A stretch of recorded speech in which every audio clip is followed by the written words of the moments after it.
Hello everyone, स्वागत है आप सभी का उत्कर्ष के डिजिटल प्लेटफॉर्म पर। आज अपन बात करने वाले हैं शॉर्ट वीडियोज में पॉजिटिव और नेगेटिव सिम्टम्स के बारे में, सिजोफ्रेनिया के पॉजिटिव और नेगेटिव सिम्टम्स, और इन सिम्टम्स के लिए कौन कौन से न्यूरोट्रांसमीटर्स रिस्पॉन्सिबल होते हैं। एग्जाम के अंदर यहाँ से क्वेश्चन पूछे जाते हैं कई बार क्वेश्चन आता है which neurotransmitter responsible for the negative symptoms of schizophrenia and which neurotransmitter responsible for the positive symptoms of schizophrenia. Generally आपने पढ़ा होगा कि सिजोफ्रेनिया के लिए डोपामीन जो होता है वो जिम्मेदार होता है, लेकिन याद रखिएगा यहाँ पर जवाब कुछ और ही रहने वाला है। पॉजिटिव और नेगेटिव सिम्टम्स के लिए अलग अलग न्यूरोट्रांसमीटर जिम्मेदार होते हैं। तो सबसे पहले आज इस वीडियो में अपन पढ़ेंगे पॉजिटिव नेगेटिव सिम्टम्स क्या होते हैं, उसके बाद में पॉजिटिव सिम्टम्स के लिए कौन से न्यूरोट्रांसमीटर जिम्मेदार होते हैं और नेगेटिव के लिए कौन से न्यूरोट्रांसमीटर जिम्मेदार होते हैं, उन सभी के बारे में आज अपन स्टडी करने वाले हैं। तो सबसे पहले अगर आपको सिजोफ्रेनिया के सिम्टम्स के बारे में पूछें तो अलग अलग प्रकार का क्लासिफिकेशन देखने को मिलता है, और उसके अंदर से एक क्लासिफिकेशन है जिसको अपन पॉजिटिव सिम्टम्स ऑफ सिजोफ्रेनिया और नेगेटिव सिम्टम्स ऑफ सिजोफ्रेनिया कहते हैं। Negative symptoms of schizophrenia and positive symptoms of schizophrenia. याद रखिएगा, पॉजिटिव सिम्टम्स ऑफ सिजोफ्रेनिया वो कहलाते हैं जिसमें कहीं ना कहीं बिहेवियर एड होता है। अगर कहीं पर भी बिहेवियर एड हो जाए, बिहेवियर एड हो या फिर उस व्यक्ति का बिहेवियर जो है वो इंक्रीज हो जाए तो वो सारे सिम्टम्स पॉजिटिव कहलाते हैं। और कहीं पर भी अगर बिहेवियर डेफिशिएट देखने को मिले या बिहेवियर कम हो जाए तो वो आपके नेगेटिव सिम्टम्स देखने को मिलते हैं। जैसे कि फॉर एग्जांपल, अगर किसी भी व्यक्ति की साइकोमोटर एक्टिविटी, अगर किसी व्यक्ति की साइकोमोटर एक्टिविटी अगर बढ़ रही है, अगर इंक्रीज हो रही है तो पॉजिटिव सिम्टम कहलाएगा। अगर साइकोमोटर एक्टिविटी कम हो रही है तो नेगेटिव सिम्टम कहलाएगा, क्योंकि इसमें बढ़ गया, इसके अंदर क्या हो गया, कम हो गया।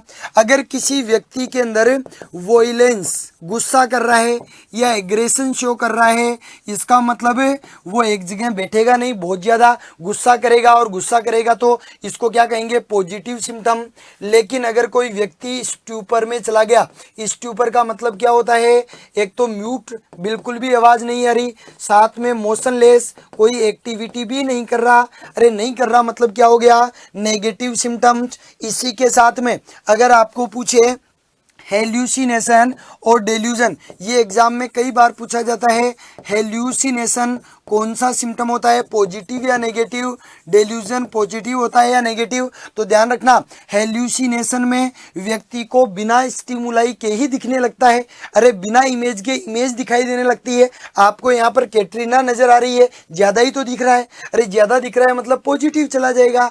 और डेल्यूजन पॉजिटिव क्यों है, क्योंकि डेल्यूजन में एक्स्ट्रा बिलीफ ऐड हो जाता है। जैसे कि कोई व्यक्ति कह रहा है कि मैं दुनिया का वीआईपी पर्सन हूँ, अरे मेरे जैसा इस दुनिया में है ही नहीं, इसका मतलब वो डेल्यूजन में एक्स्ट्रा बिलीफ ऐड हो गया। और अगर कुछ भी ऐड हो रहा है तो उसको अपन क्या कहते हैं, पॉजिटिव सिम्टम कहते हैं, याद रखिएगा। तो पॉजिटिव सिम्टम वो सिम्टम होते हैं जिसमें बिहेवियर ऐड होता है, नेगेटिव जिसमें बिहेवियर कम होता है। कोई व्यक्ति जो कि एक ही पोजिशन में घंटों तक है, इसका मतलब इसको कहते हैं वेक्सी फ्लेक्सिबिलिटी, एक ही पोजिशन में पड़े रहना, इसका मतलब ये क्या कहलाएगा, अरे नेगेटिव सिम्टम कहलाएगा।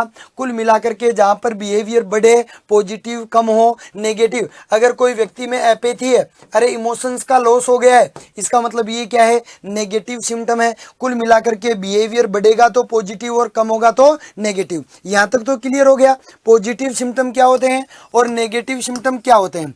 अब अपन बात करते हैं कौन कौन से न्यूरोट्रांसमीटर किसके लिए जिम्मेदार होते हैं। तो ध्यान रखना, जब भी आपको पूछे पॉजिटिव सिम्टम्स के लिए, पॉजिटिव सिम्टम्स के लिए, तो आप पॉजिटिव सिम्टम्स के लिए हमेशा जिम्मेदार ठहराओगे किसको, डोपामीन को। लास्ट में मैं आपको इसकी ट्रिक भी बताने वाला हूं, किस तरीके से आप इसको ध्यान रखेंगे।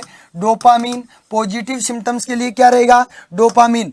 नेगेटिव सिम्टम्स के लिए कौन रहेगा,